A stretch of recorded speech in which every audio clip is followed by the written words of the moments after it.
перестройка, гласностьтарды баштап атпайбы. Анан ошондо эже убакыт келген экен дейт.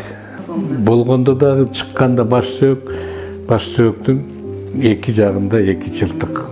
Эң чоң олжо, бета уникалдуулугу ушуда Атабеевдики. Бул обвинительное заключение Жусуп Абдурахмановдуку 5-ноябрда атылсын, эртеси Төрөкул Айтматовдуку атылсын деп эки. 53 жылдын ичинде кайдады? Ошо кагаз чыгып атат. Эң түбүндө табылганына караганда, значит, биринчи партия болуп жана жетекчилерди атыптырды.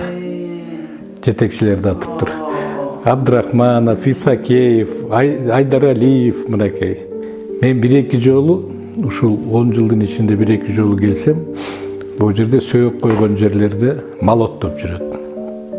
Жана сөөктөр казылган жерде ямада таштанды толуп калган. Ыйык жердейсиңер, ушундай кишилердин сөөктөрү табылып атат. Биздин чоңдор баягы эртең шайлоо дегенде, депутат болом дегенде, журналисттерди ичтип, кайгылуу кейипти кийип уш жерге калып эле Куран окутуп, дагы 5 жылга чейин унутуп коет. Ушул кандуу тарых, ушул репрессия тарыхтарын изилдей турган бүгүнкү күнү мына ушул Атабеевдин кызматкерлери